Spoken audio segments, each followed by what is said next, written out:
Hello, who have we got here this evening?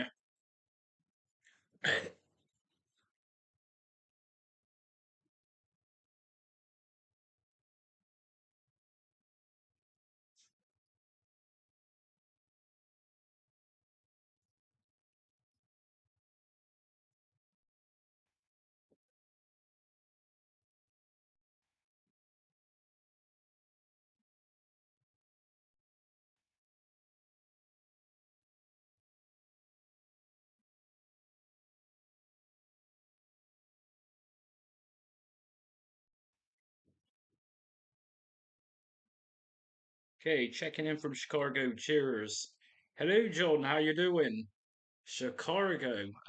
I've just been no idea where Chicago is in relation to California, but I've been working with someone's build the last few days, and that's in California. Yeah, he's asked me to put together a launchbox setup for him and a retrobat. So been pretty busy on that lately. Chicago, I know they're Chicago Bulls, and I'm pretty sure Wayne's World was set in Illinois, Chicago. I'm pretty sure that's right, or I could be wrong.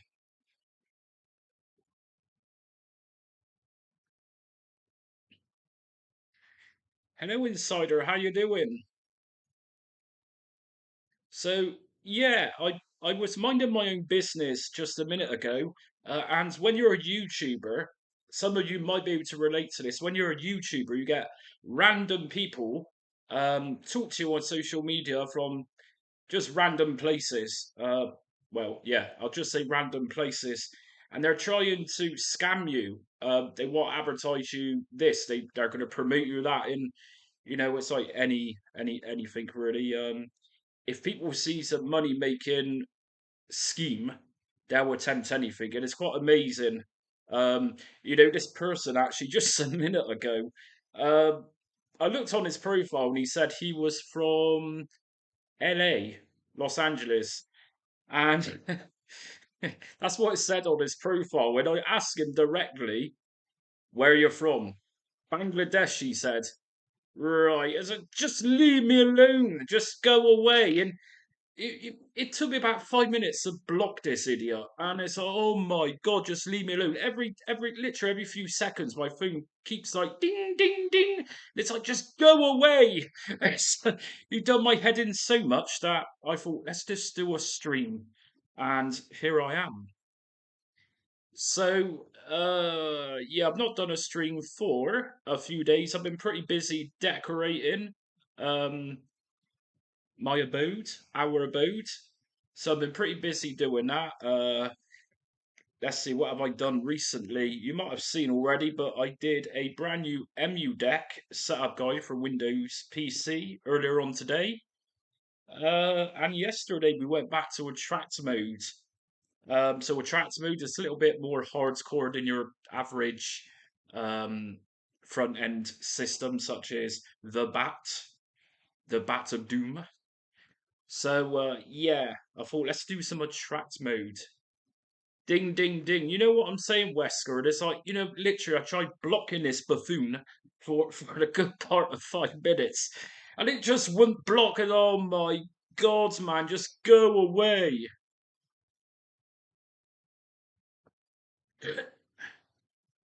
Okay, how many so what's everyone been doing lately? Wesker, yeah, you're a regular. It comes into my streams. What have you been up to? What's everyone been up to recently?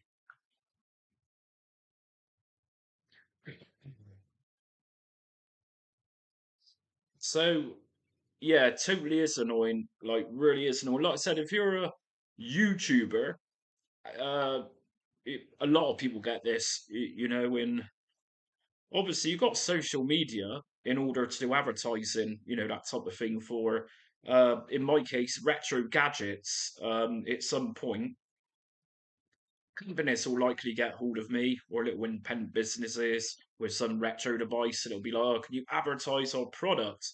And I'll be like, "Yeah." So yeah. Yeah, unfortunately for people like me, we're subjected to this once, twice a week. They're Optiplex. The Optiplexes, they are kind of office computers, aren't they? Yeah, I've used Optiplexes in the past. They're not bad.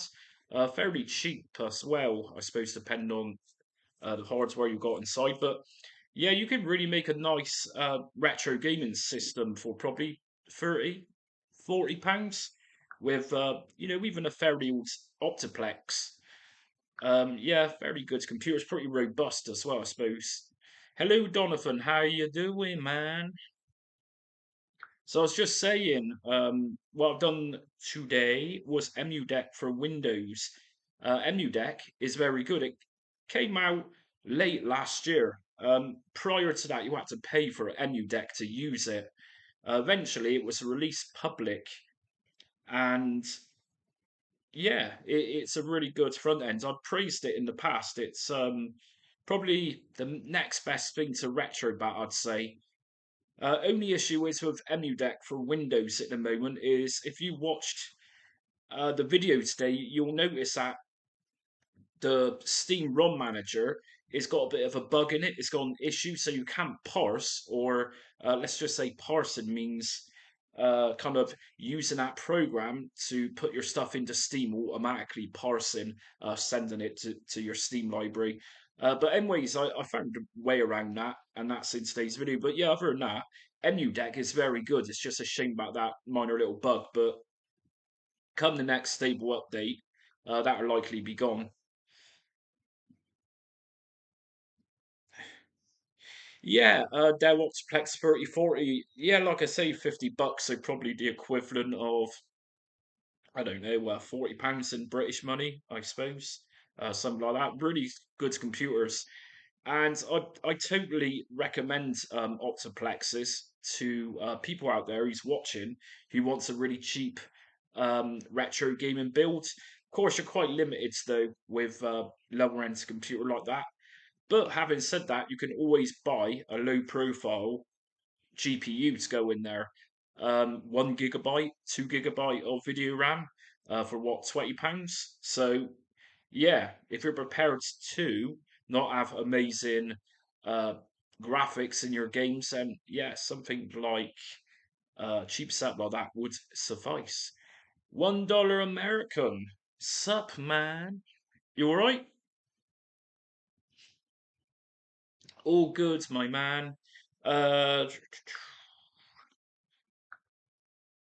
so big political things going on at the moment in the States and in the UK. Uh, is it? Let's see. 4th of July is Independence Day. Now, obviously, we don't have that in Britain. And the only reason I know it's Independence Day is because I remember in the 90s when Independence Day came out and it had all over the um, cinema posters, 4th of July, Independence Day. And you know what? I wasn't actually that sold on that film. Not really. Um, but yeah, Independence Day, what a big film that was in its day. A mega film, probably just as big as Jurassic Park was when that released, which was a massive big deal at the time.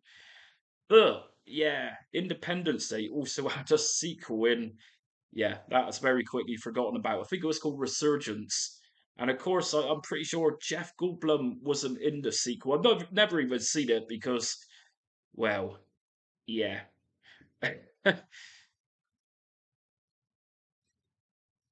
So, well, yeah, back in the day, Independence Day, there was a game as well, if anyone remembers that, and it wasn't that great. It was on the PS1 and on Sega Saturn, and yeah, you was flying around a mothership or something, and you had to destroy aliens.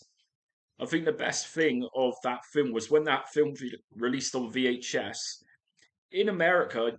Your VHS cassettes, I think, were in cardboard cartons cases, In Britain, we got plastic ones. And Independence Day, when it first came out, it had like a really awesome 3D postcard in the front cover of the sleeve. And you obviously moved around the case and it would be 3D. This was really cool stuff at the time.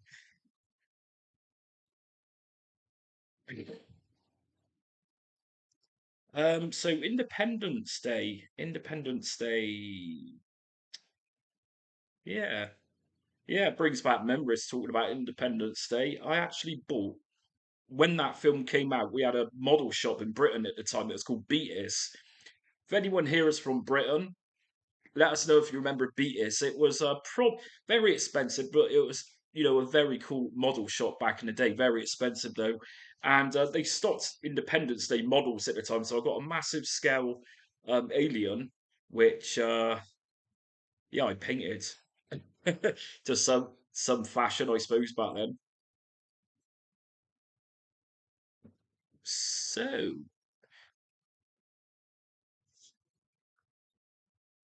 So who has watched Attract Mode? Obviously, I uploaded the Xbox 360 Xenia yesterday, and yeah, some people might think it's a little bit complicated, and it kind of is. But once you get your head around the mechanics of Attract Mode, it's actually pretty simple. It's not as bad as people might think. You also have plastic VHS boxes. Yeah, if I watch American films or watch bits and pieces of American TV, I'll often notice that American VHS cassettes they're in cardboard sleeves. And I always recall this scene from the Steve Martin film called Parenthood. Great, absolute awesome Steve Martin film, probably my best. Parenthood. There's a scene in it where um, this angry teenager, I can't remember his name, um, he's up to something no good. So his mum goes into his bedroom. She unlocks the door whilst he's out, and she picks up Back to the Future, and it's in one of those cardboard cases. And out slips a porn video. Parenthood, what a classic Steve Martin film. Yeah, really cool film that one, and it's got Rick Moranis in it as well. Yeah, definitely my favorite Steve Martin. That talking about films, who's watched Beverly Hills Cop? Axel F. So that's on Netflix right now, and that's such an awesome film. I was really happy to see Eddie Murphy reprising that Axel Foley role after all these years, and he's actually pulled it off really well.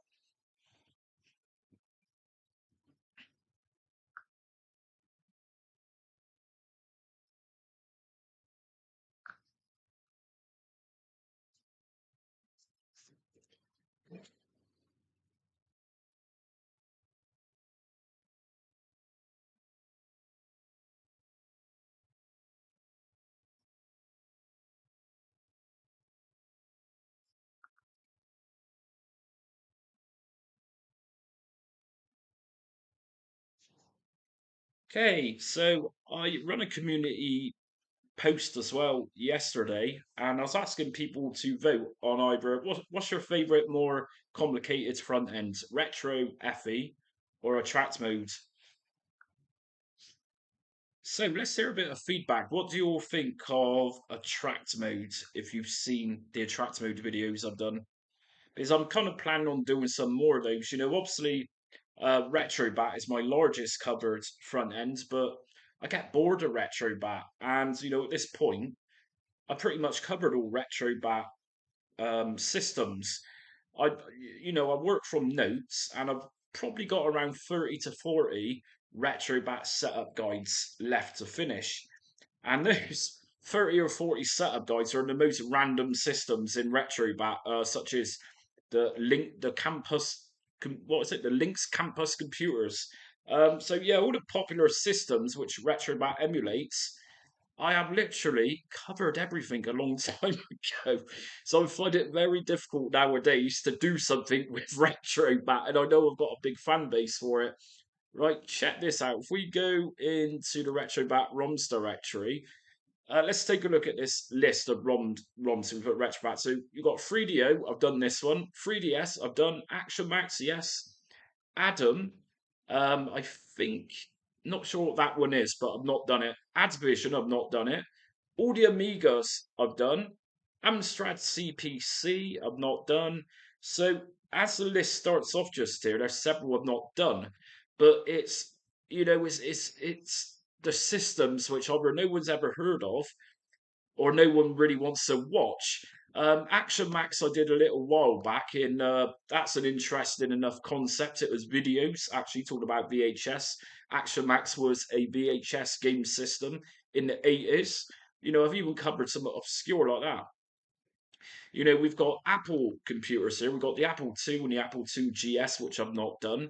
But as a lot of you's aware, I've done most, if not all, of the very popular stuff. I mean, more obscure stuff I've done, such as Game and Watch. I actually did a retrobat setup guide for Game and Watch, which is actually surprisingly not as simple as just dragging your games into the Game and Watch folder. It's actually run from MAME, I think it was, and you need specific files to give you the bezels for the casing around the LCD displays. Uh, Mega Drive MSU, and you also got Super Nintendo or Super Famicom MSU1. Done both of those, and they're really, really impressive systems with audio enhancements, and some of the games using MSU1 also gives you a better color palette. So, Namco 2x6, another one I've covered. I've even done Nokia Engage.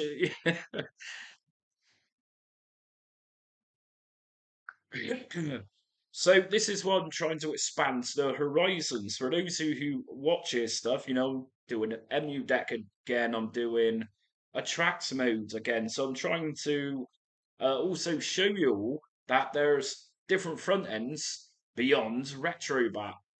In fact, I would even say if you actually did a really good job of it, you could make a tracked mode by far better than retrobat. And I'll tell you why. Pretty much everyone, is after that hyperspin look. And the only way you're truly going to get that hyperspin look is using something like a tracked mode. And yeah, it's very possible. Something else with a tracked mode, which is worth considering, is that it's so lightweight. With retrobat, when you load it up, sometimes it can be very sluggish, a little bit clunky with attract modes or even retro FE. Unbelievably lightweight to load up, it just instantly. So there's lots of benefits around attract modes in those more advanced front ends. Oh, hello, Reverend D.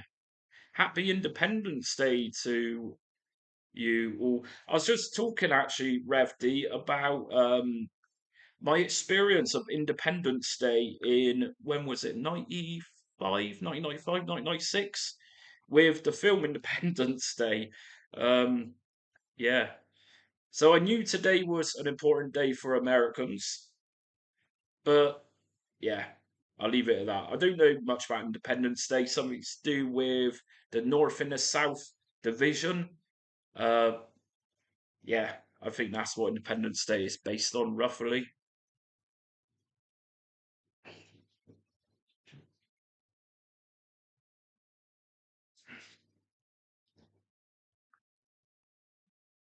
Okie dokes. Going to be adding Scum VM to my game collection shortly. I must admit, it looks a bit intimidating. Any good advice on that platform? Okie dokes.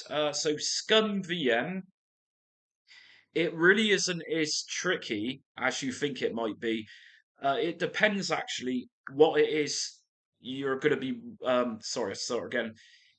Scum VM, it really depends on what you're going to be running it on. I've done a standalone guide on Scum VM, and it's fairly simple. In fact, I'll link you up with that now. Scum VM. Okay, so today I'm going to get you. Okay, so the link I just sent you, Rev, is for the standalone version of Scum VM, how to set that up. Like I say, surprisingly easy. It's not as difficult as some might think it is. And I've also covered Scum VM on RetroArch. So in today's RetroArch, to be honest with you, I totally forgot I did that for RetroArch, but there it is, I did do it. Uh, so anyway, Scum VM for RetroArch is the second link, and I've also done all Scummy for now. Scum VM sounds like a very strange name. It actually stands for, I can't remember, but it stands for something. But let's have a look what it stands for. When I was doing these videos, it actually tells you somewhere. Ah, there it is. So Scum VM, script creation utility for Maniac Mansion Virtual Machine. So in other words, they just say Scum VM. It's, saying script creation utility for Maniac Mansion Virtual Machine. Bit of a mouthful, really. So let's just cut this down to Scum. And yeah, to be honest, I've always chuckled at the name of that. It sounds a little bit harsh, don't it, to play some old point and click adventure games. But there's a reason for that, abbreviated to SCUM. Maniac Mansion. You know what? I've never actually sat down and completely played Maniac Mansion, and I should do really. There's actually a game which came out on it on the Commodore 64 a little while back called Karen Summit Twisted Tentacles or something along those lines. But yeah, if I'm honest with you, I'm not entirely sold on those point and click games. If I was going to play one, it'll be likely Indiana Jones. I know there's a couple of indie games on that platform, which came out on the Amiga and IBM at the time, DOS rather. Run batocera 39 or rather capable mini PC seems to handle most everything else up to 360. Okay, so PlayStation 3 ref, it's pretty it's pretty demanding. It's over time, the devs who update it, they're working on it to make it not so demanding. So, for a system such as PlayStation 3, which was said years ago could never be pretty much reverse engineered to make emulation out of it, they done it and they're doing really well on it. Um, I had a little update the other day, and I do notice at the moment certain games are running on RPCS 3 pretty well on lower end computers, so it's promising. But up to maybe 2 or 3 years ago, PlayStation 3 emulation, it's really come on milestones. It's really becoming something great nowadays. The 360, such as Xenia Canary, I think that's a great emulator as well, but there isn't a nice website as such for Xenia and Xenia Canary, and there isn't, so it seems from what I've seen, a complete official compatibility list like you would with RPCS 3. So, uh, to be fair, I'm a big PlayStation 3 fan. That's quite likely my favorite console. I just love the PlayStation 3. Uh, Dare I say it? I personally think it's better in PlayStation 2. Yes, I did just say that. And yes, I'm going to say I was never a big fan of PlayStation 2. And yes, I know today it's the biggest selling console of all time, but I just didn't like it. And in fact, when the PlayStation 2 came out, it came out with the original Xbox and the GameCube. Um, I tried the PlayStation 2 and it didn't last long. I think I played Medal of Honor Frontline, which was one of the first games with it, if not a release title, and that was it. And after I moved on to the original Xbox, and then come the 360, PS3, and Wii era, PlayStation 3. So I changed again. So yes, dare I say it, but I wasn't sold on PlayStation 2. I think one of the things I hated on PlayStation 2, I'm a fan of racing games, always have been. With PlayStation 2 at the time, they was trying to make it look very realistic. You'd have the car in front of you, and then you'd get lights blurring everywhere to make it look realistic. And I hated it at the time. I really didn't like that. Good on you, Wesker. I thought everyone would love PlayStation 2.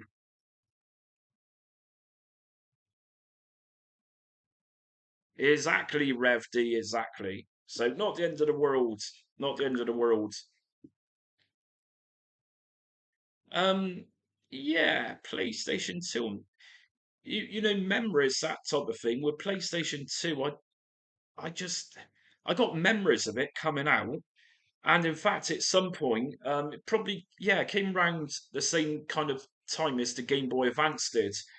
And I always remember I had a new Game Boy Advance at the time. I just bought it from a place called W.H. Smith where I used to live back in Bristol. And some kid I was hanging about with, well, almost a teenager, I suppose. He said, "Do you want to swap my PlayStation 2 with it?" So I was like, "Yeah, go on then." Of course, PlayStation 2s back then, the value was what, £400 or £500? And my Game Boy Advance was worth what, 170, £180? I was like, "Yeah, go on, my son." Hello, Mark, how you doing? Yeah, I'm not a big Grand Theft Auto fan at all. In fact, I really hate Grand Theft Auto. Can't stand it. I mean, when it first came out back in the day on the first PlayStation, it wasn't a bad game, overlooking. So obviously after that you had Grand Theft Auto London came out, or Grand Theft Auto 2, whatever it was. And then I remember the release of Grand Theft Auto 3 on the PlayStation 2 actually. When that came out, I was working in a CD shop. And yeah, around that time I did have a PlayStation. I borrowed Grand Theft Auto 3 when it came in. And yeah, I just wasn't too sold on it. No, I did swap my C64 for a PlayStation. I was no, Mark, no, wouldn't do that. Anyways, I don't like Commodore 64.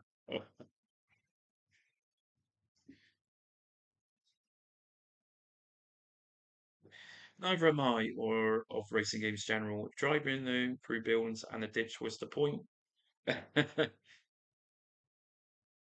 Yeah, Need for Speed. They were really good games back in the day. I think as time is gone, I think their quality of games as well. I think they've seen better days. Um, yeah, absolutely.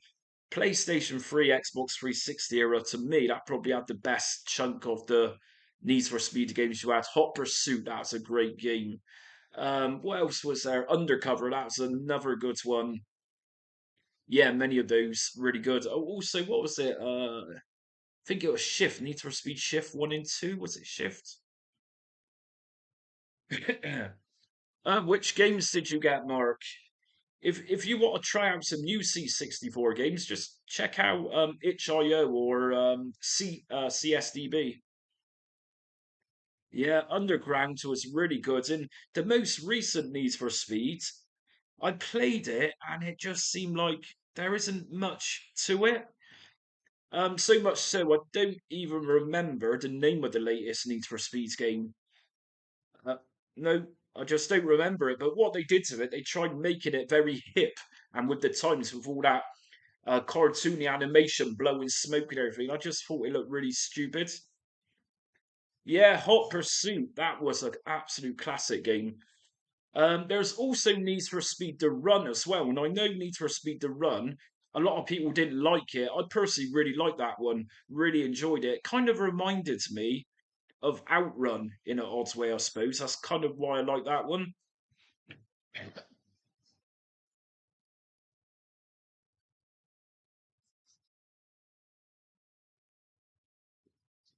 Amstrad emulators are good. Did I send you a link, Mark, to Amstrad CPC CD the other day? I'm pretty sure I sent somebody a link to that video I did.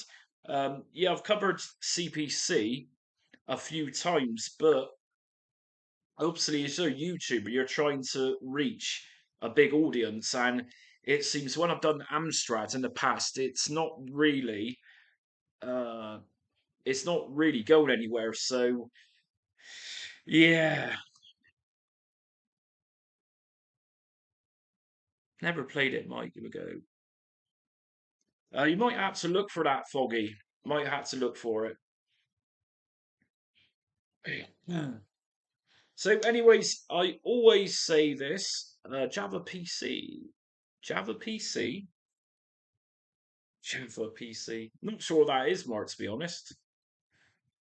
So, anyways, yeah, I'm always going to say this, but if anyone wants donate to the channel to support what I do, blah blah blah, please send it.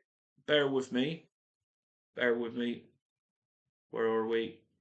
Please send donations here to this PayPal, and I'm always really appreciative of donations. Like I say, it just makes me feel like let's get up, let's do a really good video today. Just I yeah. So yeah. Curious, in your opinion, what is the most underrated retro platform for gaming? Personally, Rev, I'd say the Panasonic 3DO or the 3DO by far.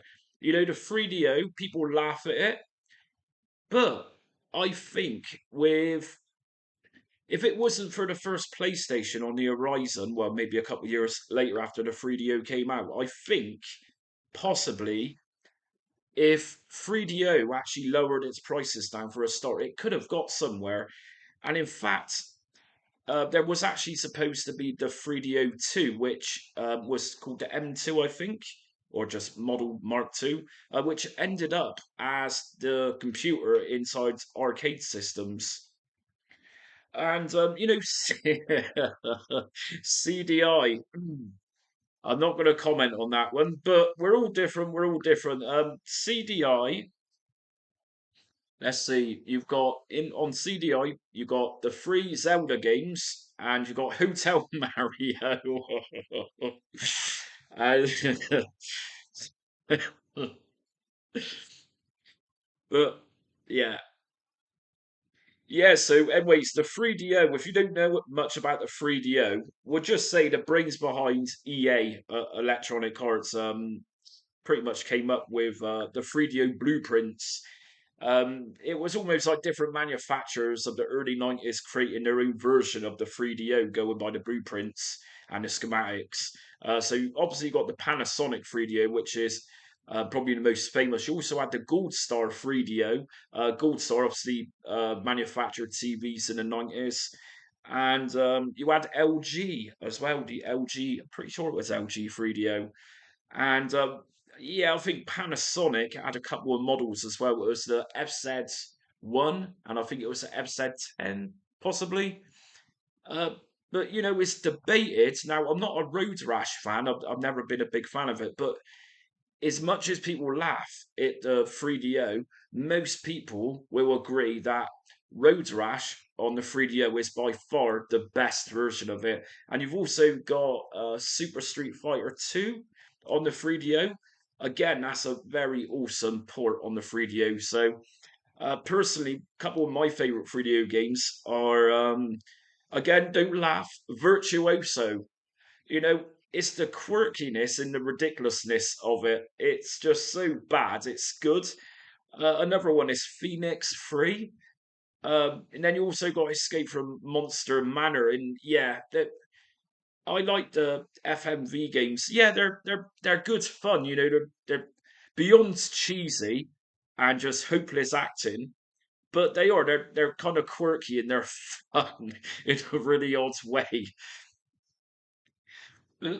Yeah, with the CDI and the 3DO, they're kind of the same era, I suppose. But I just thought with the 3DO, there was more games on it. Where the CDI, a lot of the software on it was more edutainment games rather than games. Yeah, of course, Foggy. So you've got Gex as well on the 3DO. In fact, the original Gex, I don't think I've ever actually played a bad version of that. The first time I played it back in the day in the 90s was on the Sega Saturn at the time. and I loved the game. Of course, that was during kind of the height of the 3D era when it first became a thing with the PlayStation. And to go back for somebody to make an old school looking 2D platformer, I was well in there. Of course, I grew up with that, like most of you here did probably. So yeah, and obviously Gex went on to do different adventures. I think there was Gex on the N64, Enter the Gecko, and a couple more, but I was never interested in the 3D ones. But the original Gex, what a game! Even the soundtrack to that game was great. Yeah, so the CDI did it needed video cartridge for the full motion games. I've covered CDI in the past, and the emulators out there will work with a lot of games, but there's one file which hasn't been made yet for CDI emulation, and the file is for full motion support. And I think it's because of the lack of interest for the CDI. I think that's why it's not been done. Quite possibly, it's a very, very small audience of fans. I could be wrong, or it could be just a very tricky component to engineer to make it emulate. So I'm not sure what's going on there, but yeah, CD, I've covered it on pretty much every platform on this channel. I've done it on RetroArch as a standalone. Dragon's Lair don't work. Okay. So Dragon's Lair,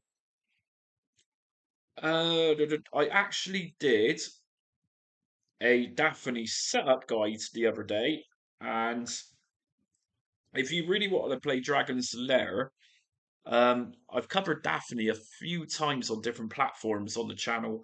The other day, literally a few days ago, I did the setup guides for Launchbox. The reason I did that is because in the background at the time, I'm supporting a bloke in um, California. Is it California? California, and he wanted Daphne set up. So I thought, well, whilst I'm learning this and how to do it in Launchbox, I'll do a video on it as well. So that's what I did. So for those who want to play a bit of Dragon's Lair, check out my Daphne setup guides, and you can play Dragon's Lair on that. It's fairly simple. I've done all the hard work for you, so you don't have to.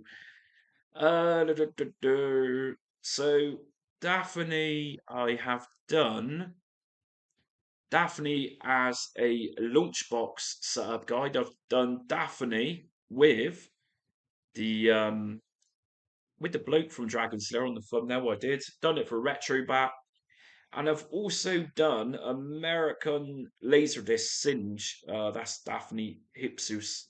Heeps can never pronounce that one. But the girl on of this thumbnail is from a game in the style of Dragon's Lair and Space Ace. The girl is from Space Scout, I think it was, or Time Gal, and it was actually pretty enjoyable. Very 80s, but it's quite fun, and you got to be very accurate. You got to know when those arrows are coming. If you don't, you're like doomed.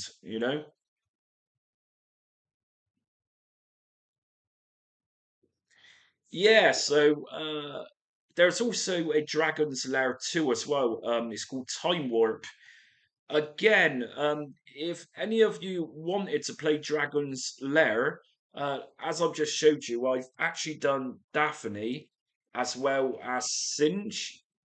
So they're there. If anyone wants me to post you the direct links to those, like I said, I've done them for Launchbox and Daphne for Retrobat, and I've also done Singe. I think that's Singe 2 I did at the time for Retrobat. So yeah, they are on there.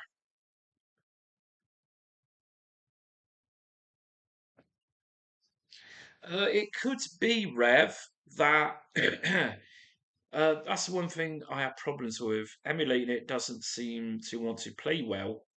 What do you mean by not playing well? Do you mean it's laggy or you can't get it to work full stop? I mean, Daphne in general to set that emulator up as well as Singe, they're not particularly very user friendly. We'll just say that. Not very user friendly at all. When I was doing the setup guides for Retrobat and Launchbox, yeah. Uh, let's just put it like this. In order to play Daphne games through Launchbox, you've got to mess around with lots of config settings in documents, in editing documents, and you then got to create bat files. So you import the bat files into Launchbox, and if anyone uses Launchbox, you bypass the emulator option, and you're literally using Launchbox to boot from the .bat. The .bat is a text document which has got all the information in it. Yeah. So, anyways, bit of a nightmare. I get that. Hyperspin. You know what, Mark? Talking about hyperspin, the person I'm helping in California at the moment, he contacted me the other day and he just asked me to help him out. He's bought, which I never advise. And I'll tell you why in a minute. He bought a 4 terabyte hard drive full of hyperspin. He didn't know what was going on with it. It wouldn't work. So I team viewed him and I linked up to his computer. And yes, complete mess. And what I did was just cleared it all out and used his games and then set up retrobat and launchbox for him. Had to ask, for the Windows front end's better than batocera. My experience with batocera has been great. Well, I'd tell you something, Rev. I get asked that a lot. You know, is batocera faster? Yes, it would be faster. It'll be faster because with Windows, you've got a hell of a lot of processes in the background. I mean, if I press Control Alt and Delete right now and open up my taskbar, there's a hell of a lot of processes going on in the background of Windows right now as I speak. Whereas Batocera is called Batocera Linux because it's based on Linux. Linux is universally known as being a very lightweight operating system. So, yeah, without a doubt, Batocera is a lot quicker than Windows. But some people like myself can't cope without Windows. So, yeah, Batocera is a great system if you've got a dedicated computer for it, I suppose. But for me, I prefer Windows.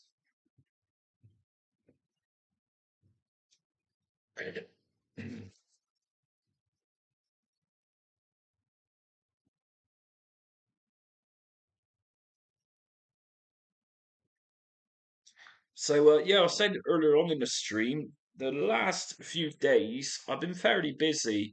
I've had the pain in the ass with the neighbours. Some of you here is probably know what I'm talking about. Anyways, end of the day, the council's got involved, social services got involved, and neighbours, and let's just say that the chav is now people's little bitch around here. I'm not going to say anything else than that. So we'll just say he's quieting down now. He's been warned. In other words, the people around here, we found out who his landlord was. So this arsehole is on his last steps, or this idiot, this turd is leaving, we hope. So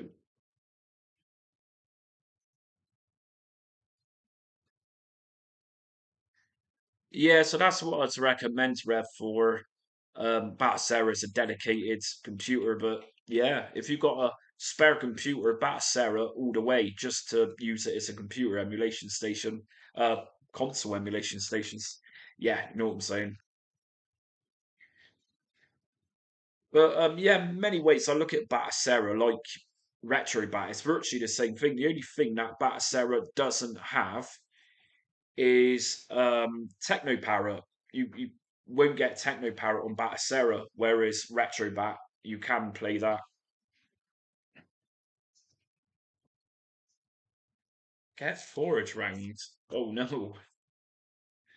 So who else? Who else? Who else have we got here this evening?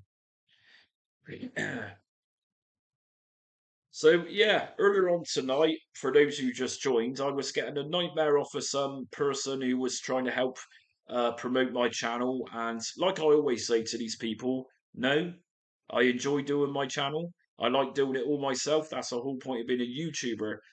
I like editing. I like filming. I like doing everything. I like everything about it. I like creating the thumbnails. Why would I want to pay somebody to do something I can already do? Anyways, at that point, I try to get rid of them. Well, you know what? Let's just go on streaming. That's how tonight happens. So, but literally, I was also going to do another setup guide tonight. I was going to do a tracked mode Nintendo 64. As you can see, I've literally got it on my desktop ready to go. And this this person who claimed he was from Los Angeles, actually he was from Bangladesh, wherever he was from. He annoyed me so much, I just lost concentration. So I thought, let's just do a stream instead. So, Mark, there is something out there, um, some sort of hack or something. I think it's on Arcade Punks where someone's put Batocera and teknoparrot together, but you never know. In future, the Batocera team might incorporate teknoparrot.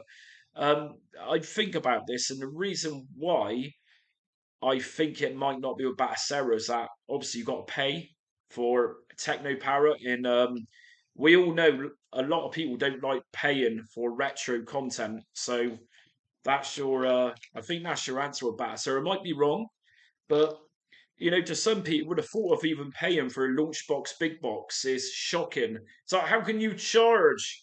How can you charge for people's work, hours and hours of work? How dare you? I won't go on a rant about that now.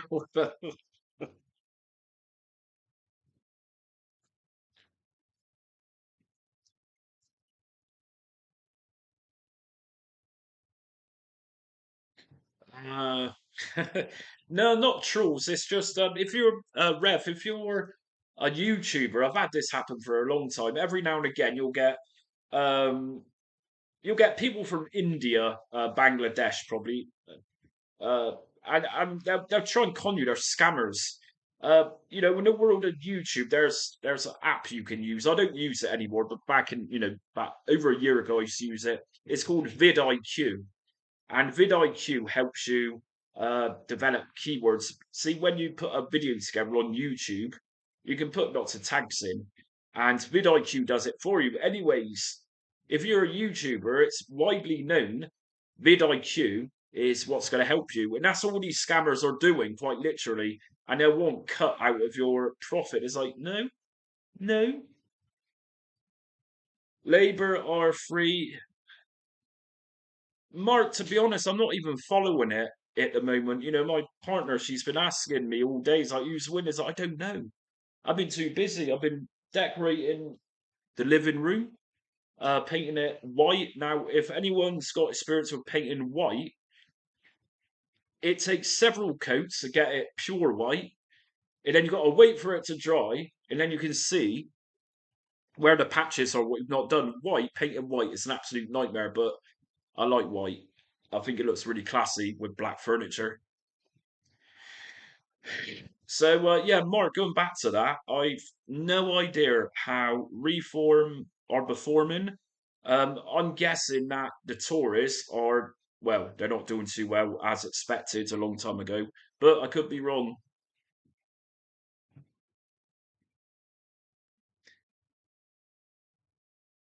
Yeah, I know what you're saying, Rev.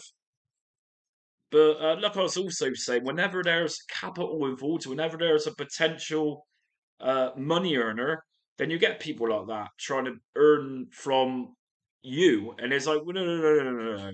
This is mine. This is my baby. I'm not working for anyone. I cut the middleman out, and whatever I earn, that's for me. You're not getting now. And it's besides the point. Like I said, I enjoy doing stuff on my channel. You know everything about it. I just like it. Only three results in at the moment. You know what, Mark? The weird thing is, I'm probably following American politics more than I am our own at the moment, as weird as that sounds. So obviously you've got Biden and old Trumpy boy going head to head. Uh, Biden's party is trying to find ways to get rid of him because he's clearly senile and far too old. Yet people don't seem to want Trumpy Wumpy in either. So it's the same situation in Britain. People don't particularly want The tour is back in. Rishi Sunak, and people don't seem to want Keir Starmer in either. So it's odd, very odd how America and Britain's kind of similar at the moment with that.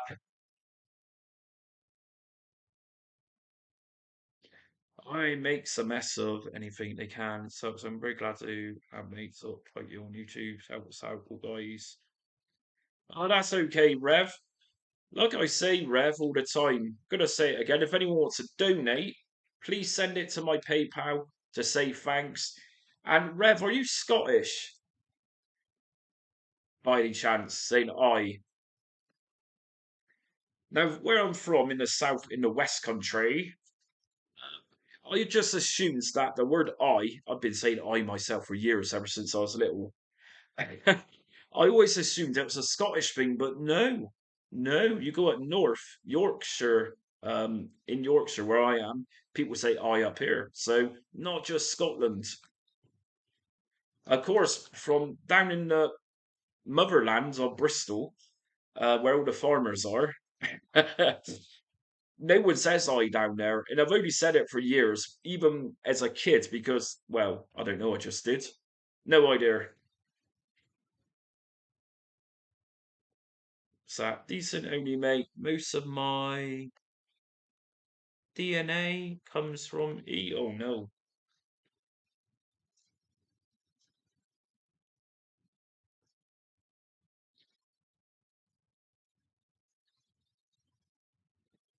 Your dad's still recovering from a collarbone, broken collarbone. Oh, that sounds painful. How do you do that? Broken collarbone. Broken collarbone. You know what? My dad's broke his collarbone in judo years ago when I was a kid. He had a fight, and funny enough, someone fucked up my ankle. No, it was my knee. It was a few years ago in Birmingham. During some sort of tournament, it was in. Oh, that's painful. Like really painful. It was the ligaments in my knee. Good God, man, that was agony. Essex. Oh yeah. England and British Isles, but born and bred Kazan. Oh no, you fell down the stairs. Well, that wasn't a wise idea, was it? Why would you want to do that? I'm sure you'll recover. Um, said, yeah, like I said, my dad broke his collarbone in a fight in judo years ago when me and my brother and my dad used to go back in the day. And yeah, he was in extreme pain with that for a long time. I remember early 90s it was, but I kind of remember that. It's a good thing about memories. You remember what happened. You've actually got the visions inside your head. You can see it happening. And if you're watching this, you know what I'm saying about memories. To the rest of you, don't know what I'm saying, so don't worry about it.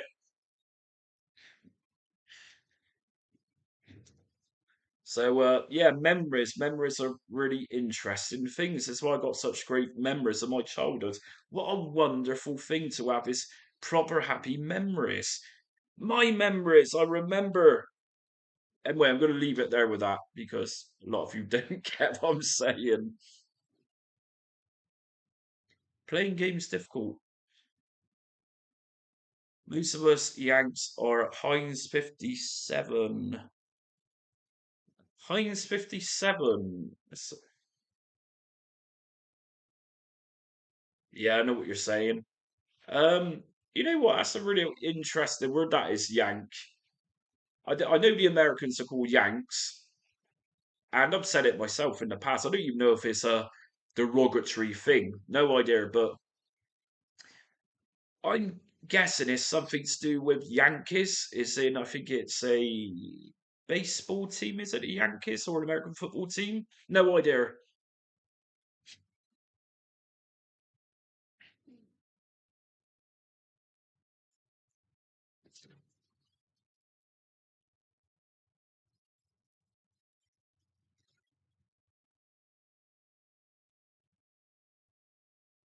So, anyways, anyone who's just joined, it is me. Yes. Was I actually right just then about Yankees? Is in Americans call Yanks because of that team? I'll be damned. That's just a wild guess, but Seems like I'm right. Yeah.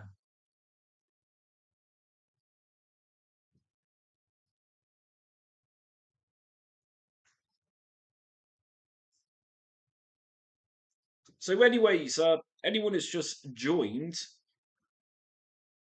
some of you might be happy to know I released a EMU deck for Windows video earlier on today. Yesterday, I randomly did a retrobat video, which was the mighty Atari Lynx, which never stood a chance against the original Game Boy and Game Gear, but it happened, and I covered it. Java PC. What is this Java PC thing? I know there's emulators using Java. Download Java.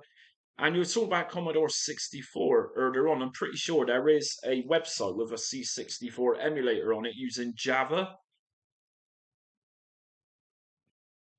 I don't know. What we got here? Z64K.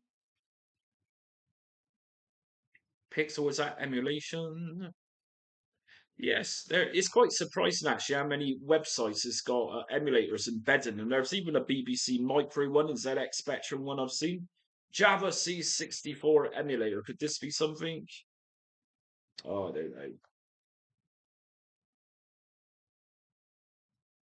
Oh, Java PC's Amstrad emulator. Let's check it out.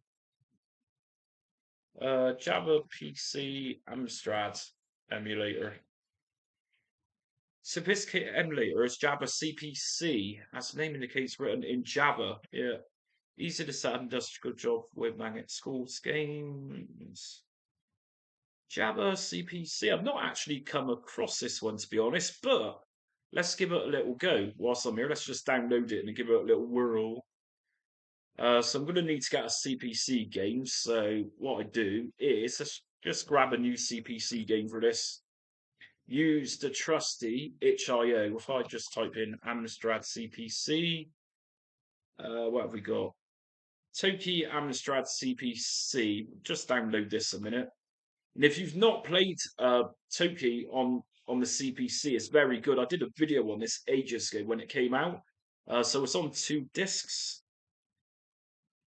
Face A and this B, I guess. Let's just is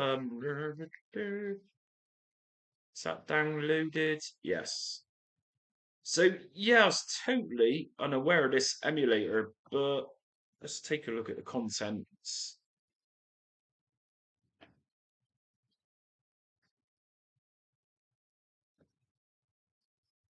Let's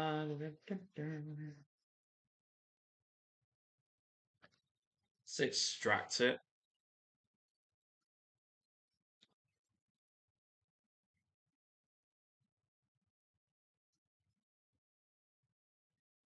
Yeah, I'm going to give it a go, Mark, if I can get it working. Like I said, I'm not familiar with this one. Java CPC.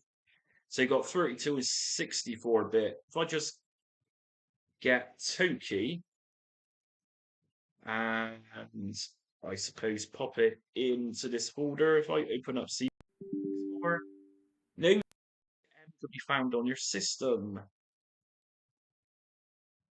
Please define Java Home or JRE or download JRE from java.com. So it looks like I need a update. Yeah, it looks like I need to download Java. Okay, so from java.com, let's see if I can do this.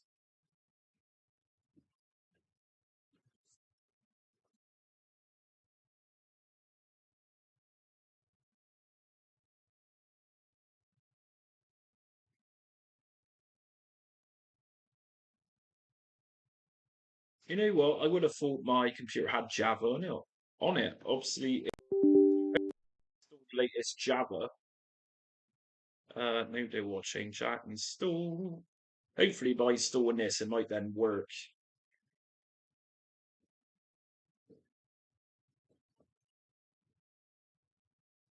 Okay, doke. Skimming in out of date. Okay, uninstall, keep it out of date.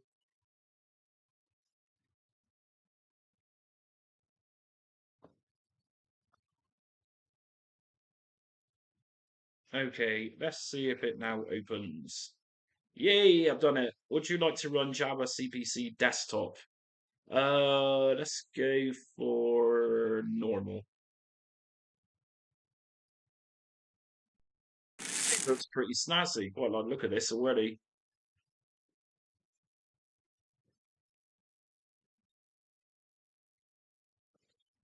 Okie dokes. Okay, so I've got my disk images. Okay, so I suppose go to file, under drives, we got DF0.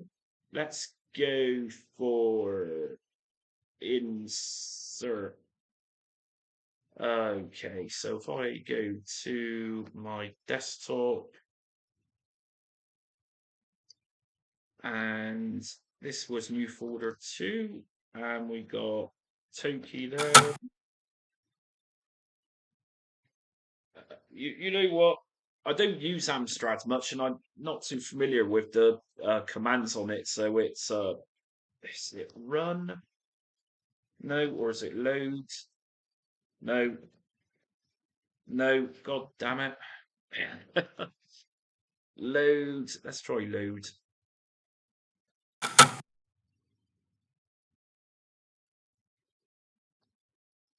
Is it asterisk?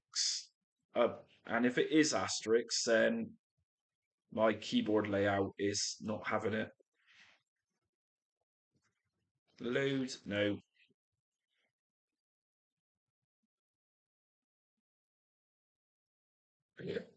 Ah, that's the one. Is it cat? Yeah, like I say, I barely use Amstrad. That's the boy.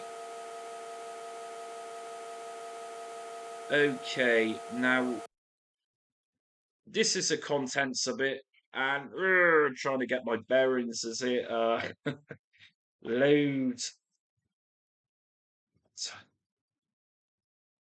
Now I'm pretty sure of Amstrad. You type in the name of the program, possibly, and then if we type in run, boom, get in there.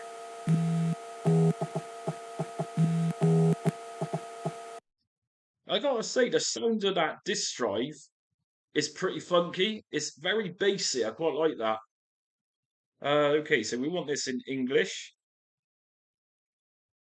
And yeah, my keyboard layout is not having any of this at all. So obviously different regions, keyboard buttons do different things. So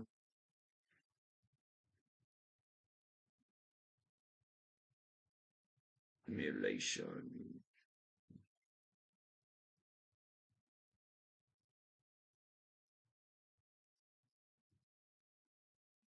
Yeah, so I'm trying to play the game in English, but yeah, my digit 2 number isn't working. Yeah, I really like it, Mark. I'd like it even more if I can get into the damn game. That's the problem sometimes when you're emulating micros with keyboards. Some emulators can be a bit of a nightmare. Obviously, let's say, for example, this emulator was designed by someone in, I don't know, Greece. Their keyboard layout is very different to ours. So if I press the digit 2, it's not responding. So yeah, it's a bit of a pain at times. Oh, it's F2. I've done it. Okay.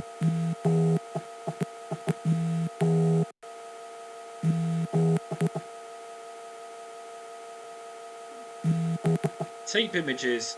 Yeah, I'm pretty nostalgic for cassette tapes, but back in the day, waiting for a C64 game to load, I'd just be sat there like a lemon looking at my Ferguson TV, sat on this plastic red chair, literally waiting a 2, 3, 4 minutes, just looking and sort of like, I don't know, almost like going into some sort of weird trance looking at all those funny, wavy, things going on. So nowadays, I'd happily use a disc image over a cassette tape.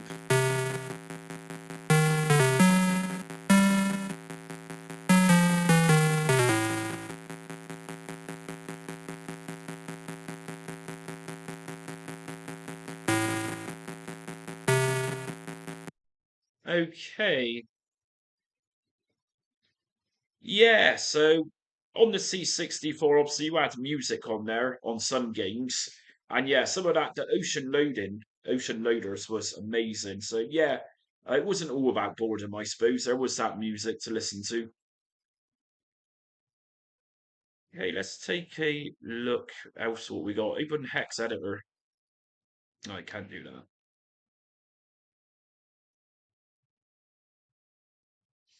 Just trying to find input on here. Reset. Oh, so you can use keyboard on this. So I've paused it and I need to unpause it. Pause.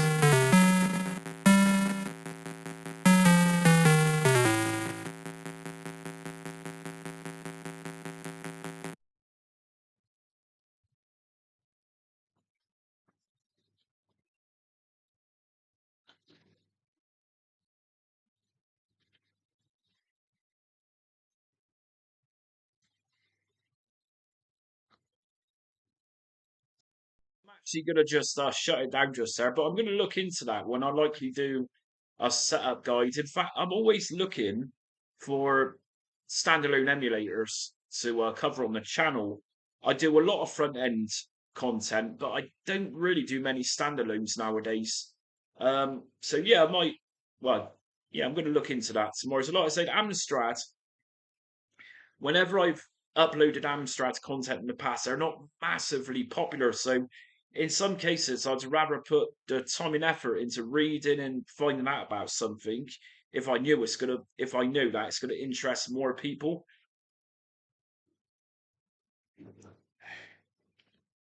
In tape, you can see the tape deck. I'll tell you something else. If you like Mark that nostalgia, try Retro Virtual Machine. Du- du- du- du. Bear with me a sec.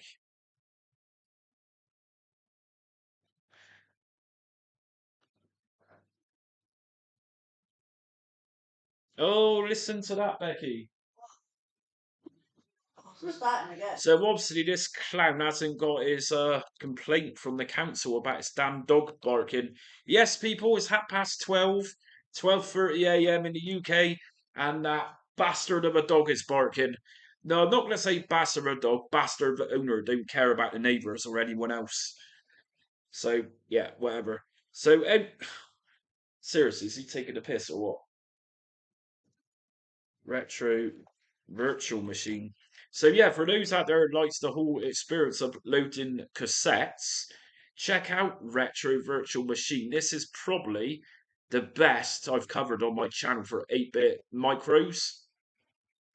It's to the extent where you actually see the cassette reel going around as you're waiting for the game to load. It's very authentic. And like I say, if you're into 8-bit micros, very cool. I've covered this in my channel in the past, but oddly enough, Retro Virtual Machine, it's got emulators embedded. Oddly enough, it doesn't have Commodore 64, or it didn't the last time I used it. What it does do, it's got several different models of Amstrad as well as Spectrum, and yeah, totally recommend it. And it's not talked about enough. And it also looks like it's available for Raspberry Pi. And funny enough, this actually had to update, which I've not seen until now. So, right, I'm on to this one tomorrow, I think. I'm going to make a note of Retro Virtual Machine, latest version. I love it. It's a great, really awesome micro system. And like it says, it also randomly supports Sega Master System as well. And yeah, of course, MSX it also supports. So yeah, if you've interested in Retro Virtual Machine, I actually reminded people literally a couple of days ago on my community post about Retro Virtual Machine and October. Check this video out. It is Okay, so a couple of months ago, I uploaded a setup guide, almost like a showcase on RVM, that's Retro Virtual Machine. And this is a front-end 8-bit system for PC. Originally, it was on Mac, and then the developers went on to publish this for Windows PC. And by my amazement, it really was a thing of beauty. So, like I say, I did this a couple of months ago, and since Retro Virtual Machine has a couple of new updates. So today, and seeming I've got more subscribers at this point, I'm going to show you what this is. And if you're into 8-bit systems such as the Amstrad CPC, ZX Spectrum, MSX, and even Sega Master System, you're going to absolutely love this. So check this one out.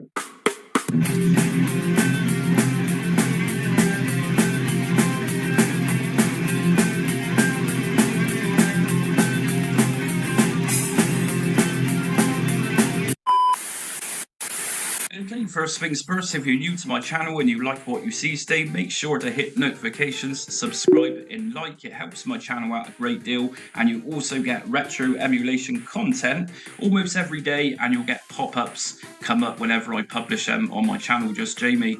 So let's take a look at the website itself. This is Retro Virtual Machine, and we're going to download this. So you're going to find a lot of information here. It even has code on the website so you can embed things into your websites via HTML, that type of thing. And what we're going to do is just go to download, and as we can see, we got Mac OS here, but I've obviously got Windows and I'm running a 64-bit processor. So if you're running Linux, you can download this for Linux too, so it's very cool that way. Anyways, I'm going to download this for Windows times 64. I'm running a 64-bit processor, and we're going to just wait patiently for this one to download. And as we can see, we've now got this, and it downloads into a zip file. So let's just open up the zip file, and inside we have the .exe, the executable file. If we just drag this onto the desktop for now, and here we go. So what we're going to do is just double left click on the shortcut just there, the exe. And if you get Windows protected your PC, just go to more info and run anyway. It's a safe, trusted file. And here we go. This is the main user interface. Got a nice little picture of someone from Barbarian, I think, there. And if we go up to the three horizontal lines at the top, this is going to open up the menu. And from here, we can create machine. So I'm going to left click on create machine. And here's what Retro Virtual Machine currently supports. So like I say, we got Amstrad CPC, MSX, Sega, ColecoVision, and ZX Spectrum. For this, I'm going to just go to Amstrad CPC, left click on that one, and then go to next. And we got a range here of different Amstrad CPC models. So I'm planning on loading a disk image, and of course the 6128 Amstrad model had the built-in disk drive. So I'm going to select this one and press on next again. We also got a very nice picture there of the 6128, and let's see, the 664, very rare system this one. Anyways, 6128, and we're going to press next, and we've got a host here of different languages. So I'm going to go with the top one. I'm presuming this is in English, and I'm going to go to create. So I'm then going to go down to file name, and I'm going to just call this file 6128, and I'm going to go to save. And here we go. We've now got the Amstrad CPC 6128, and if I just double left click on this one, we get the Retro Virtual Machine screen come up, and this is the best part of this. Just love this. So here we go. This is the screen, and as you can see, this looks awesome. We can maximize this, make it a little bit bigger, and we can minimize it. And we can make this full screen too, just like this. And what I'm going to do is actually load up a disk. So for this, what I'm going to do is head over to one of my favorite homebrew modern games for older systems website, which is itch.io. And this is itch.io. I totally recommend it if you're into modern CPC games, Commodore 64 games, MSX games, or whatever. If I just type into search for games or creators at the top, if I type in Amstrad CPC, there's many games here which are fairly new. Some of these are free, some of them aren't. So let's just pick out one of these games. I'm going to go for this one here. This looks like it could be Spanish. So no idea what this game is, but we're going to go to the bottom and we got a selection here to download. So I'm going to download the disk image of this. And here's our disk image. As we see, this is just downloaded into another zip. And my disk image is in here. These are .dsks, which are quite common for Amstrad games. If I just quickly drag this onto my desktop, just so I know where it is for now. And to load this, as we can see at the top, we got a cassette image and a disk image. If I go onto the disk image, and I'm just going to full screen this to make things look better, we got two drives there. Of course, this is the built-in drive in the 6128, and we've also got an external drive. Okay, so to load this up, what we're going to do is just press on this button here, and I'm going to go to Insert, and my game is on my desktop, which I've just downloaded from itch.io. If I just left-click on that, open. I'm then going to go up to the power button to turn the monitor on, and here we go. So for Amstrad games, to load these, I'm going to type in cat. So this is the contents of that disk, and to run Amstrad CPC games, what I'm going to do next is just type in run, disk, and press enter. And here we go, we're now in.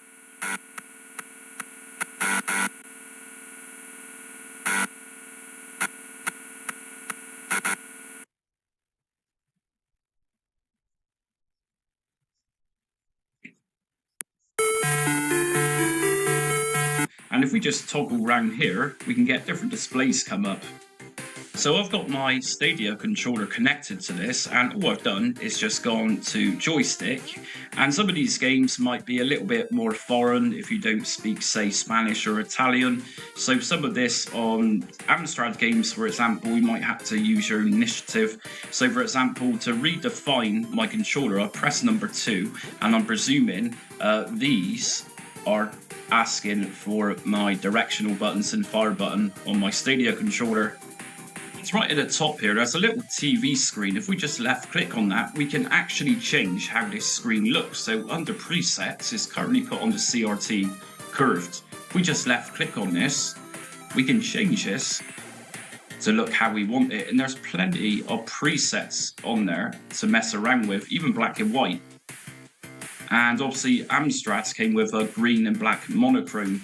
So there we go, really awesome stuff. Even got scan lines and that really authentic wave going through.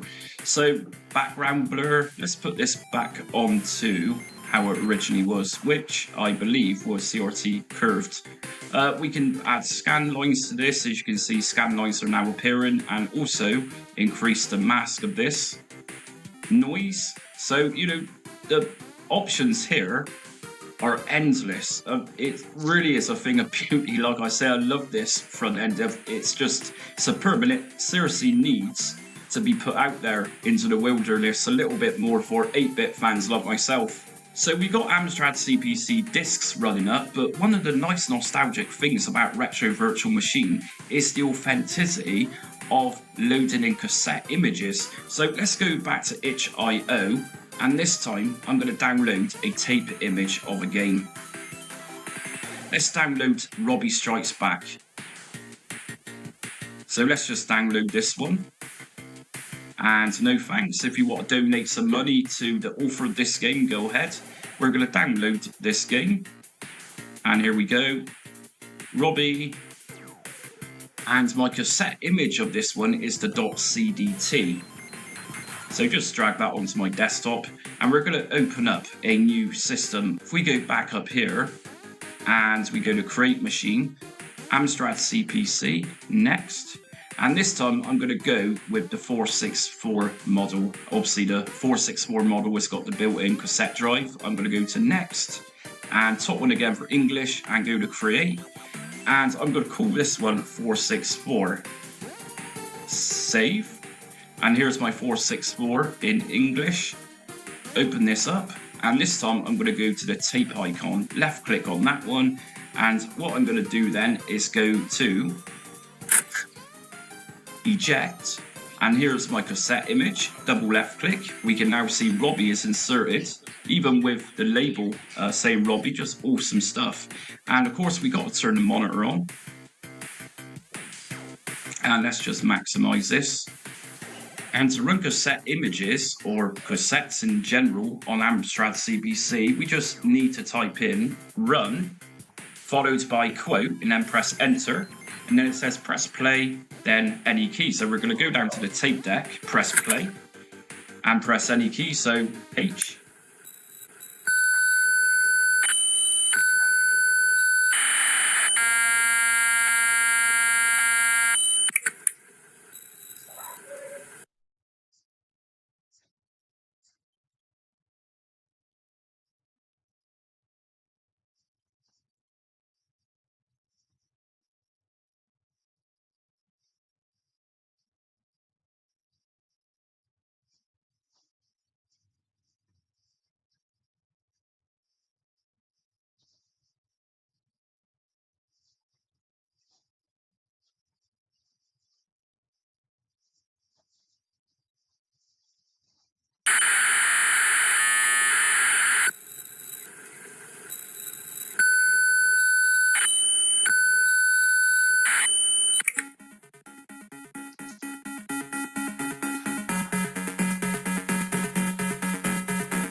So yeah, that's Retro Virtual Machine, and I totally recommend it. It's such a great system for 8-bit micros. So Rev, yeah, of course, cassette tapes, yeah, a little bit noisy. Thankfully, the Commodore 64 didn't have that. The Spectrum and the Amstrad did. I'm pretty sure the MSX did as well. I think there was actually one game I had as a kid on the C64, which did have that sound loading. But you know what? One thing which really intrigued me as a kid was all of that noise you'd see on the screen, the bright colours, all that's data being loaded in, and you know it boggles my mind. Technology of 1982 sounds really stupid, but a cassette tape reel is loading a program. You know, to date, I just think, wow, you know, that's really impressive stuff. And yeah, my love of technology, it started when I was a kid, early 90s, and it's always been there since. And I think nowadays with technology and the youth of today, I don't think they appreciate it as much as the older people. The older people, say 80s or early 90s, have seen it evolve over the years and see what it's become to the point where it's to me it's no longer impressive much. I don't know why. So, anyways, like I was also saying, I was literally going to do a tracked mode setup earlier on. I've downloaded an emulator to use with this, so I may as well just get on with it. If anyone's interested in seeing how N64 is set up with a tracked mode, I'm going to give it a little whirl now. So we've got a tracked mode here. If you are new to a tracked mode, I've got a playlist on it. Okay, so we've got emulators folder in here, and I'm gonna pop in my N64 Project 64 emulator. Just name this as Project 64, and I'm also gonna pop my games into a folder in a track mode. I'll just call this ROMs, and got some N64 games here. So N64. Okie dokes. Let's open up the mighty attract mode.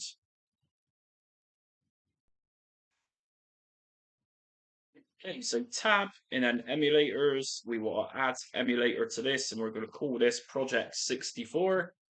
Executable if I press enter on this one. And I'm going to go back to desktop and find my trap mode folder, emulators, project 64. And I'm going to right click on the executable and copy as path, go back to a trap mode, control and V, take away the quotes. Okie dokes. And we want working directory, so Windows key, and we're going to copy the location of this and put that back into here. ROM extensions are actually .z64s, I think I've got. Let me just double check. Track mode, ROMs, N64, .zz64. So yeah, I was right. System identifier is likely going to be Nintendo 64. Info source scraper, I'm going to try the game's database to scrape and exit hotkey. I'm going to just press 1 for this. Where were we? Okay. And we want to generate collection ROM list. No, I've not put my ROM path in place, so that needs to be backspaced. And we're going to go to attract mode again, into my ROMs folder, N64, and copy that location and pop you back in there. Okay. And from here, I'm going to go to generate collection, scrape. Okay. And if we come out, we've now got N64. Now, the question is this going to boot? Have I linked it? So let's go. So I've got my games here. Let's just open up, say. Okay, so it's working. We just need to put that emulator to boot into full screen mode. Okay, that's interesting. The game wasn't booting. And all I've got now is a black screen. That's not good, is it? Let's exit out of attract mode.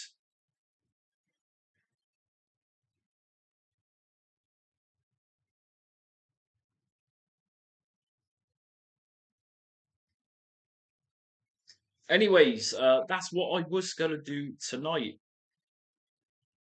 But yeah, didn't get around to it. I'm wondering if the Kinect can be modded to run PSP better. To be honest, I've not heard of a Kin Hanky. Not heard of that one. Sorry. Mode. So N64 might be a 40 gig. Terminate that. Yeah, this is one irritating thing with Project 64 is that booting games with it, loading the emulator to start with, now and again you get this window pop up and you've got to wait so long, and yeah, it gets a little bit annoying. But there's other N64 emulators out there, so if I do a video on attract mode in N64, I likely won't use Project 64 for this reason.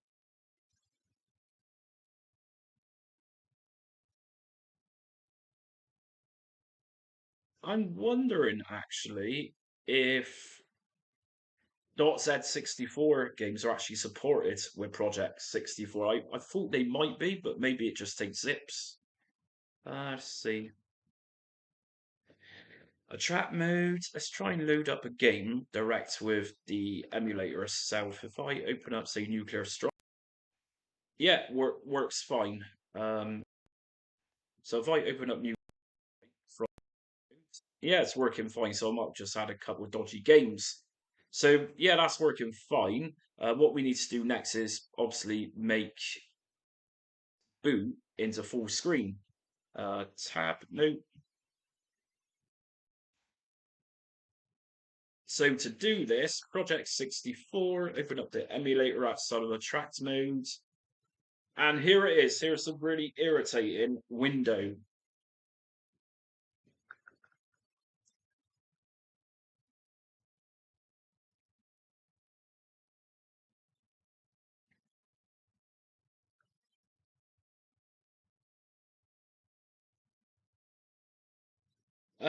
Yeah, okay, Keaton. So, the problem is with portable retro systems, there's so many out there. I talk about this every now and again. I mean, you've got Ambernick, you've got I can't think off the top of my head, but you've got so many. I'm just not too familiar with that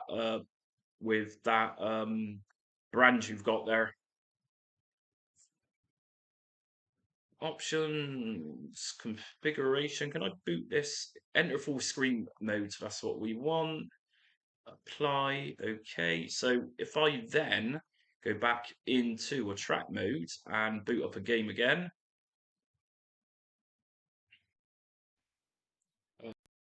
strike, we're straight into full screen. And this, I've now pressed the digit 1 on my keyboard to use as a hotkey to come back into a tracked mode.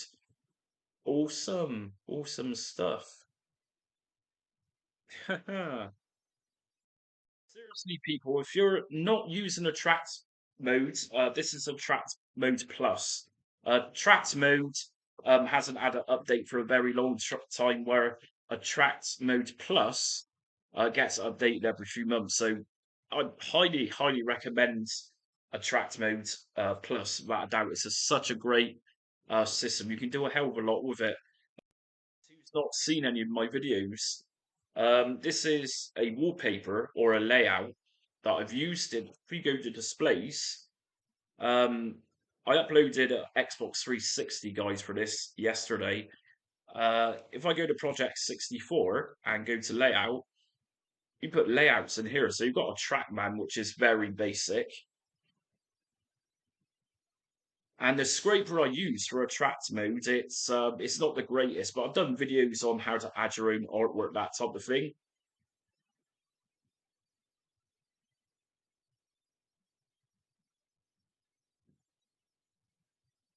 So, rocket launcher, to me, you don't really need rocket launcher anymore, I don't think.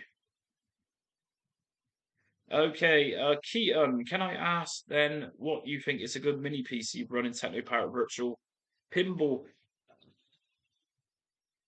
To be honest with you, it's a hard question to answer, Keaton, because I mean, what route? I mean, like Mark just said, you got Ryzen CPU, which isn't a bad idea actually. Particular Ryzen's, it's got a GPU and CPU built into one chip, so that's not a bad way. But for TechnoParrot, if you wanted a decent resolution, I would kind of look into spending a few £100 or a few $100 to get something substantial. Uh, Again, take a look at the TechnoParrot specifications for the type of computer you might want. I mean, there's a world full of computers out there. I wouldn't know where to start to help you with that. Take a look at the specs, what TechnoParrot requires, and you could kind of work from there. I'm guessing TechnoParrot games needs at least what 4 to 8 gigabyte of RAM, and probably a dedicated graphics card too, unless you're going to go down the Ryzen AMD route for that.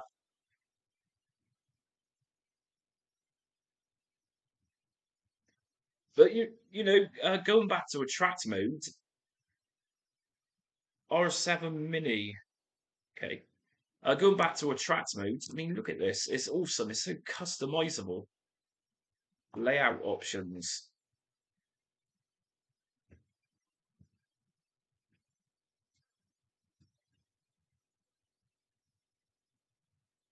and yeah, if you look deep enough on the internet, you can find some very awesome hyperspin looking themes for this.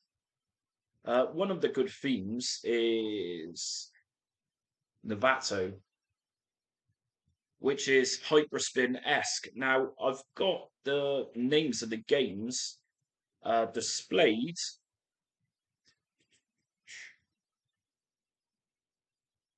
bear with me on marquee. If I put this to will, there you go. So, like I say, scraping artwork is a bit of a pain in the ass with attract modes. If we go to emulators and look under where we can scrape from, which is info source scraper, you've got different options there to scrape artwork, but really the game's database is the best of the bunch on here, and it's not that wonderful.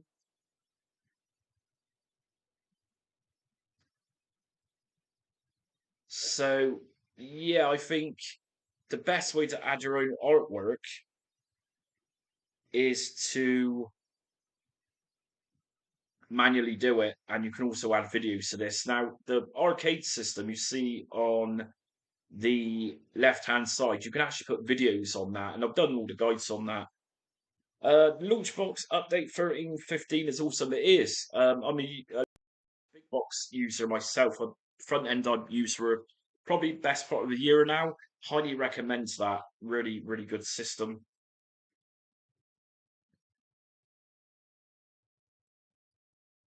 Okay, so free collections, I can't seem to find media for it all. So if there's games you want to scrape artwork for, normally it's down to the conventions, how the file the game is spelt. So if it's got numbers and letters on, it says USA version 1, revision 2, and all that. Delete all that and start scraping again. Failing that, find out the format of the images that batocera uses and manually add your own artwork into the folders.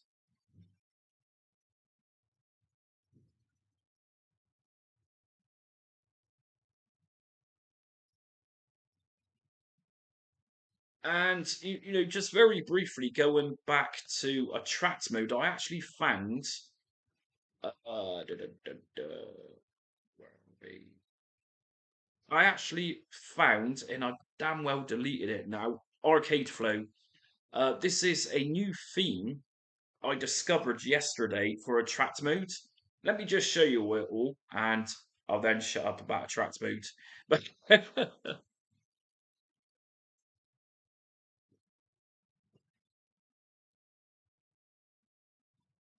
yeah, I agree, Neutrinos. I also pay for MU movies as well, and if you combine that with Launchbox's scraper in itself, absolutely fantastic combination. Uh, retrobat scraping, batocera scraping, forget it. It's all about MU movies in Launchbox. That is the best scraping software you're going to get, database stuff. So, track mode. Let's just put this into layouts. If I open up the track and displays, project 64 layout, and I should now have arcade flow here come out. I mean, look at that. Looks fantastic. Is again, it's another video I want to do at some point to show people on a larger scale what we can actually do with attract mode. So obviously, all this is customizable. I'm guessing. Like I said, I've literally discovered this program for attract mode yesterday.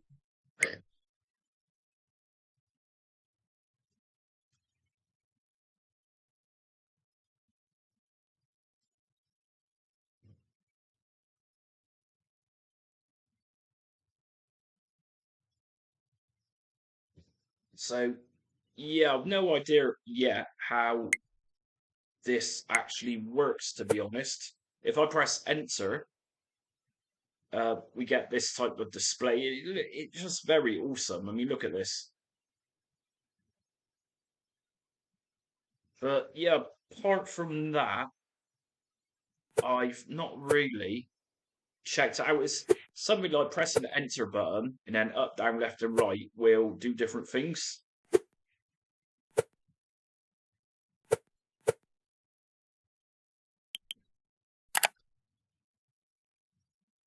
So it looks like we've actually got a built-in scraper with this program as well, which is very good. I didn't realize this had it, but yeah.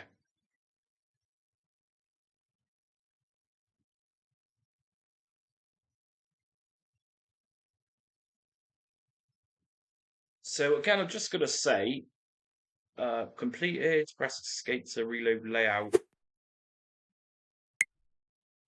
So if you check this out, I've actually just downloaded a preview video for F-Zero X, where, as you've seen just a minute ago, using attract modes, built-in scraper, it's not too good. This actually looks really awesome. So I did that by pressing enter. Neutrinos, because I'm an emulation, retro emulation channel. So, you know, a lot of people, trust me, a lot of people would argue with you saying, why use launchbox when you got retrobat? It's what I do. It's what I'm interested in, and you know, I like showing people people's work. I mean, there's a world full of front ends and emulators out there, so I like covering it.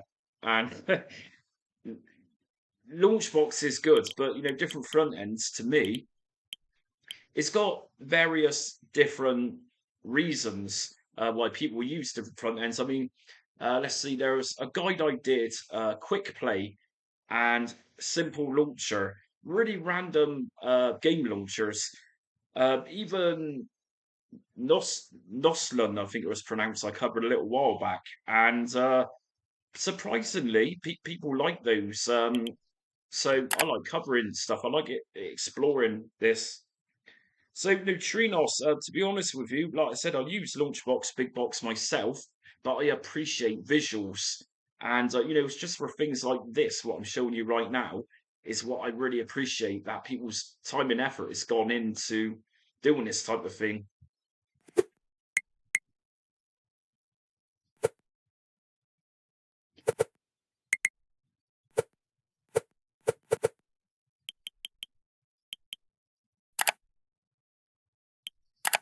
It is, you know what, Mark? I really need to have a very good play around with this.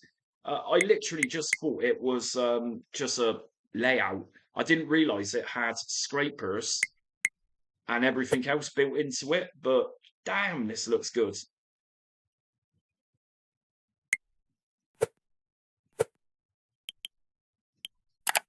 So, I mean, even edit metadata from here. Pop in a year.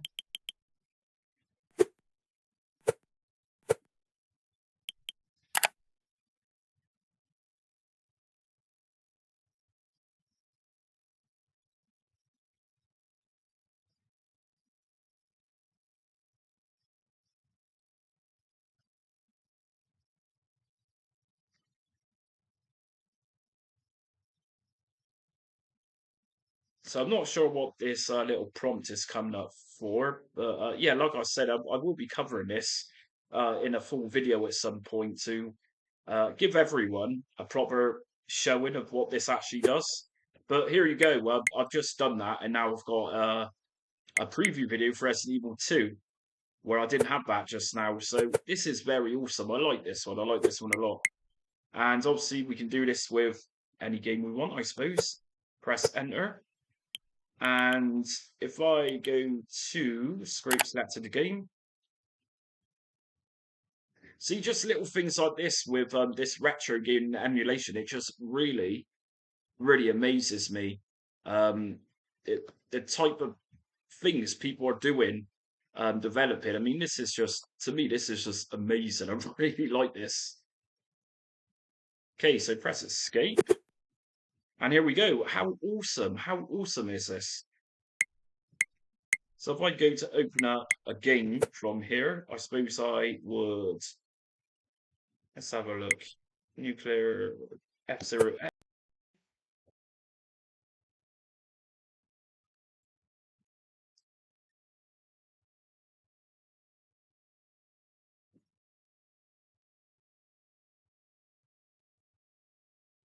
Yeah, so you know what, Neutrinos, I understand what you're saying, but some people, including myself, we like complex things. Some of us do. I do. You know, Launchbox is all great. Like I say, I do use it myself, and I do recommend it. But sometimes we can find something just as good. It's just, I don't know, but look, let's face it, I'm a nerd and I like nerding out over stuff like this. Uh, can you not scan 3D covers and box front? Yeah, I suppose you could. Like I said, Neutrinos, I've literally just discovered this program yesterday, and yeah, it's launching. If you can't see it, not sure why you can't see it, but yeah, the game's launching. Let me just close out of here.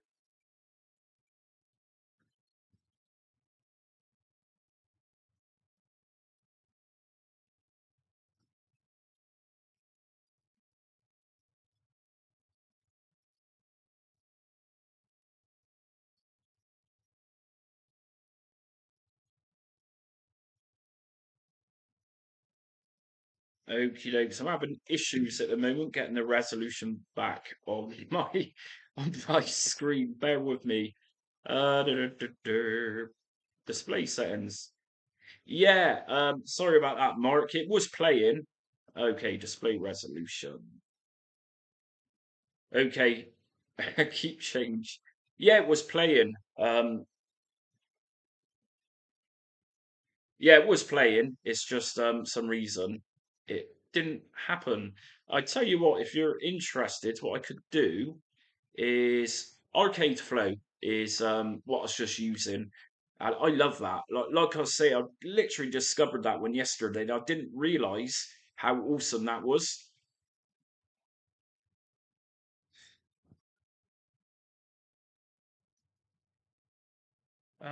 Xbox 360, because Xbox 360 games you need to unzip for an ISO file. Yeah, I barely touched 360 emulation. I just did an attract mode setup guide for 360 yesterday because I just felt the urge. But generally, I'm not particularly a big PlayStation 3 fan.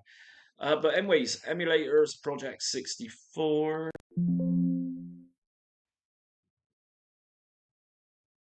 Personally, the Trinos, each of their own. Do you mean you actually buy hard drives with front ends on them, or you just buy games?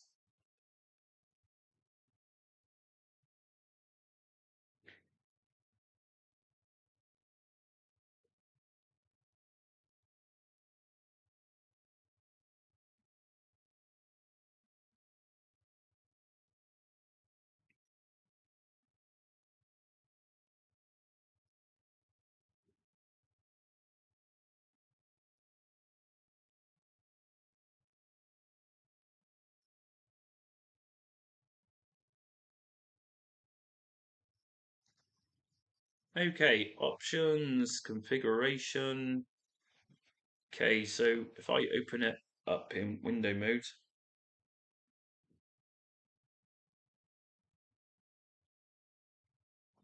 oh, I see what you mean, Neutrinos. Yeah, I get you. Yeah, just open that so you can see the games playing. Uh, what game was that I opened? F-Zero.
You got boost power!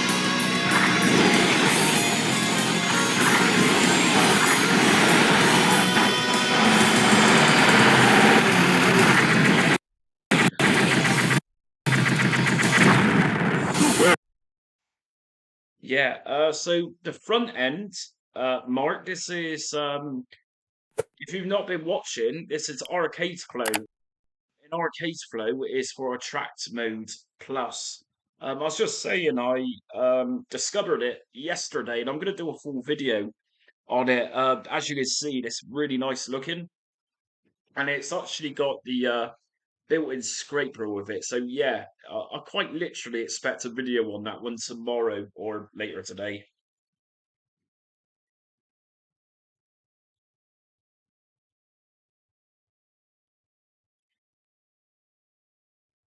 Anyways, I think I'm gonna call it a night now. I've been on this stream for a lot longer than I usually am. How long have I been streaming for?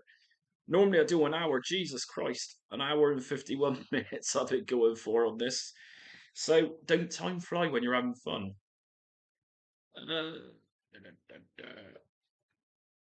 Does it support a lot of systems? Mark, it supports anything you want to put on it. Let me put you in the right direction. Uh, the best guide to get you started with attract mode I've done is attract mode plus. I will point you in the direction of this one here. If I link this to you, open up Cooler World.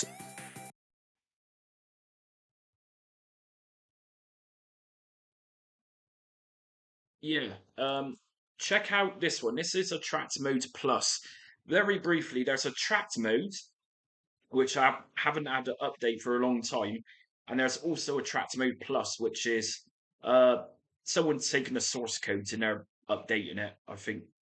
And this guide here is going to set you up with attract mode with retroarch. If you're interested in doing that, watch the video just there. No worries, Mark. Watch the video, and it's quite likely, like I say, tomorrow I'm going to do an attract mode guide with what you just seen, which is I keep forgetting the name of it. um, where was it? Layouts, which is Arcade Flow. So yeah, that's what you just seen, and that's being powered with attract mode. So I will say, Mark, if you fancy a good project, and spend some time on something, attract mode is superb. It's a great front end. I really recommend it. But like I say, just be prepared to put a hell lot of work into that because attract mode is no retrobat or no launchbox. You've really got to work at it to make it look good.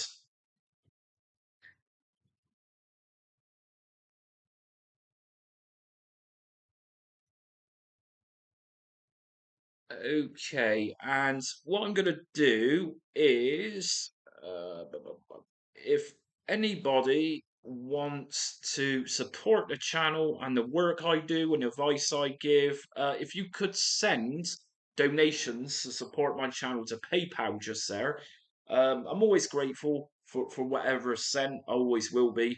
So yeah, please use the PayPal. That's my personal, or rather, that's my just Jamie PayPal address. Anyways, I'm going to be off now because it's getting late and I'm probably doing my neighbour's head in talking so loud. So I better be off. So yeah, expect more attract mode videos tomorrow with what you've just seen. I'll do a full setup guide on that one. And expect more from Just Jamie. Plenty more to come. Just Jamie is going to be here on YouTube until the day YouTube closes down. I'm going to be here for a long time, so plenty more content coming. Anyways, until next time, stay retro.